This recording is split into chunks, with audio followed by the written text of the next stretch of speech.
Hello. All right. Welcome to the first solo show on this month's topic of motherhood, pregnancy, and mental health. This episode is meant to follow up Wednesdays with Dr. Nicole Rankins. So if you haven't listened to it yet, you might want to go back and check it out. I've shared my birth stories on the podcast before. I will link the episode in the show notes. So this is not going to be an episode of me detailing my birth stories, but I am going to speak to the mental health implications. When I was pregnant the first time, admittedly, I was not a researcher. I did not do childbirth education. The hospital offered a tour. I think there was a Q&A session that was offered. I don't even remember what else. There was a few other things. And even though I thought I would be a person that would do all of those, sign me up, I didn't do them. I read a couple of books, mostly about pregnancy, not so much about delivery.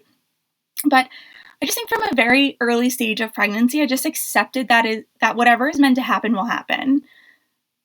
If I was going to go naturally, if I was going to have a C-section, it just was okay. And I know that I have privilege in that part of what allowed me to have that is that I had complete trust in my doctors and the hospital based on past experience and reputation. I delivered my kids at the same hospital that I was born at.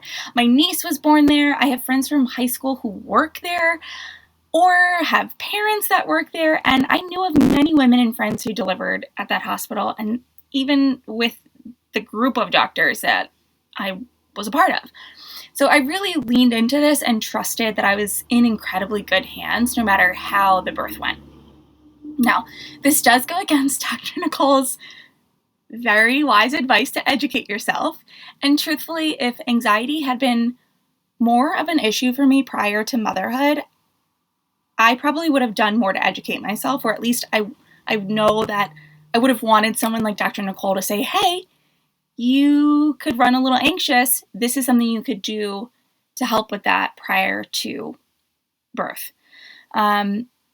But I got lucky in that there weren't complications, but had there been, I would have been very reliant on the medical professionals and my husband to make the calls because I didn't ahead of time know what all the possibilities are and what all the choices would be. So I don't know. I think everything works out the way it's supposed to, but I also know that I could have only benefited from learning a little bit more ahead of time. That being said, I did make a habit of internally saying a few mantras anytime I filled up my water bottle while I was working, which while pregnant was about once an hour. I would walk to the water fountain, and the whole time I would say, I'm so thankful for a natural, easy, pain and complication-free delivery. I must have said it thousands of times over the course of my pregnancy, and while I would never say it was pain-free, it was complication-free, and from check-in at the hospital to birth, it was a nice quick 6 hours. I am a total trust in the universe girl, and the combination of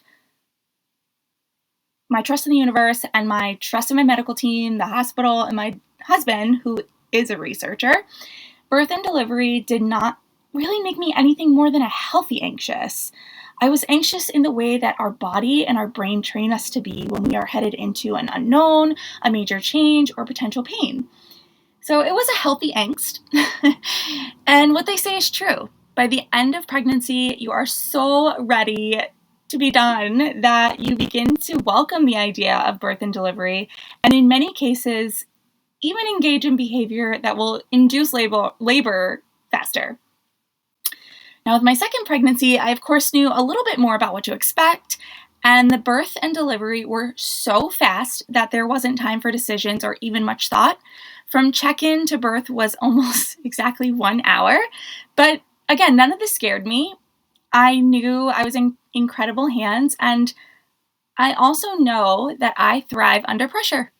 I've always known this. From back in my sports days, I would much rather a hard-hit line drive to the face or knees than a slow ground ball. If I have to react quickly, I am clutch. When I have too much time to think, I am less clutch. Even in my school days, I wasn't a person who studied for weeks or took days to write a paper. I hate this expression, but it seems to exemplify what I mean. quick and dirty. Just quick and dirty was the way for me. Now, in both instances, I can see that there are ways that I would have benefited from putting in more time, taking things slower, learning how to field a slow grounder with less stress. I would have had to just take a gazillion slow grounders in a row, but I never did. The same way I never did childbirth classes. And with school, I did well, but I probably could have done even better had I put more time in. But, as you can guess, I didn't. And it's funny because I get so triggered and overstimulated with my kids on a regular basis from things that don't even make my husband bat an eye.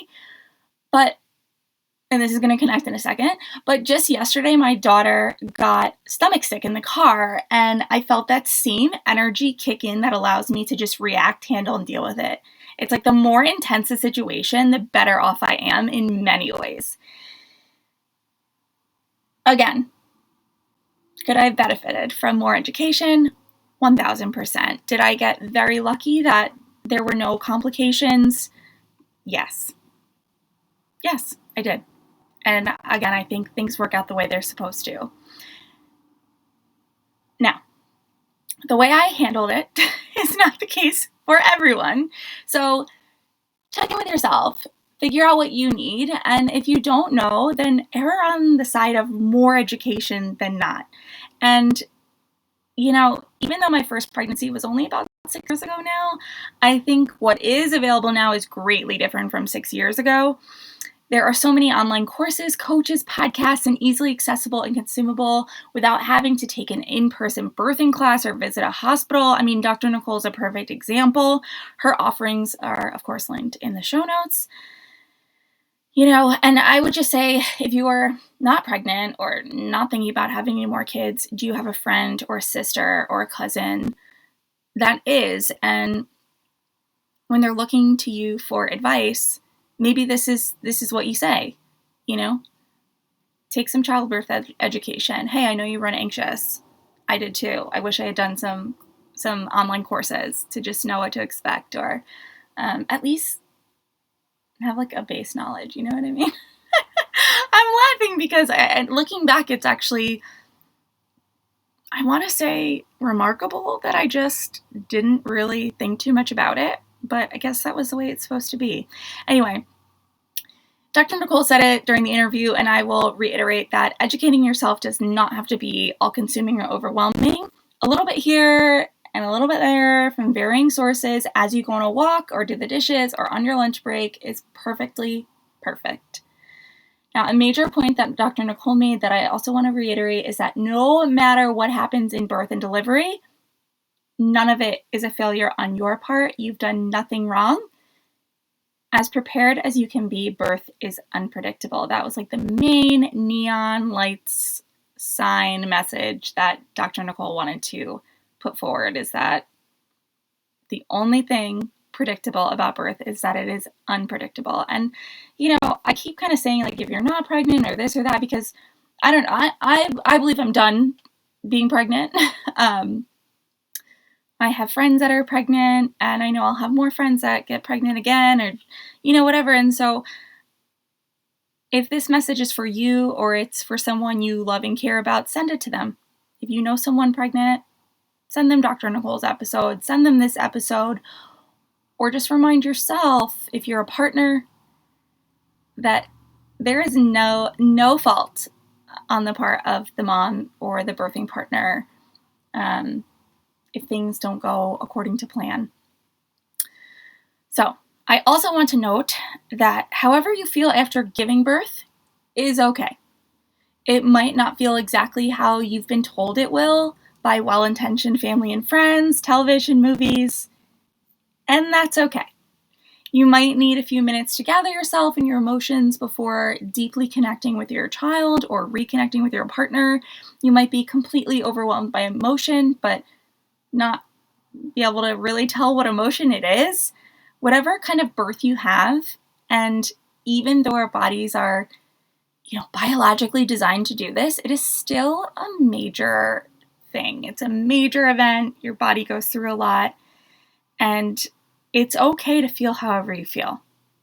After the birth of my daughter, I did not I don't know what I expected. I just expected this, like, rush of, deep love. And I don't know. I just was like, wow, this is amazing. And I love her. But why aren't I crying? Why aren't I this? Why aren't I that? My husband's just like, hey, you're a little bit drugged and you just went through a lot. Like, give yourself a minute. It's okay. And it was like, oh, yeah, okay. And I have to say, with my second, just knowing what to expect more, I did have that more immediate feeling. And so the point is, whatever you're feeling, it's okay, because it's your story. It's your birth. It's your delivery. It's your body. And here comes the line that we hear all the time, and we hear it all the time because it's true. Give yourself grace and take what you need first. If you need a minute before they put your baby on your chest, take it.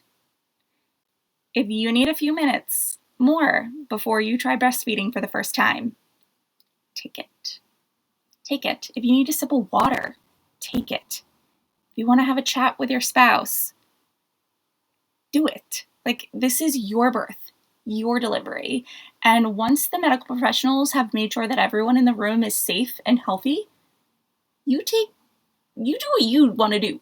I feel like being in a hospital can be very intimidating. And, of course, we all want to just be healthy and safe. And that's what I'm saying. Like, make sure all that's covered, and then you do you. It is your birth. It is your baby. It is your body. Okay. Woo. All right. So the last thing I want to leave everyone with today is being pregnant is enough of a reason to seek out mental health support from a therapist. Birthing a child, even having a completely complication-free birth, is enough of a reason to seek out mental health support. Postpartum recovery, coping with all of the biological and physical changes and emotional changes are enough to seek out mental health support. And I'm going to leave it at that for now, because in the coming weeks, we are going to take deep dives into postpartum and maternal mental health. And so I'll save it for that, because we're gonna talk about it all. I'll be back on Wednesday with another expert interview. And in the meantime, make sure you head over to sasssays.com/panel to sign up for the live Zoom discussion with our experts this month. It'll be on July 31st at 1 p.m. You must visit that link and sign up in order to get access to the Zoom room and or the recording. All right, bye.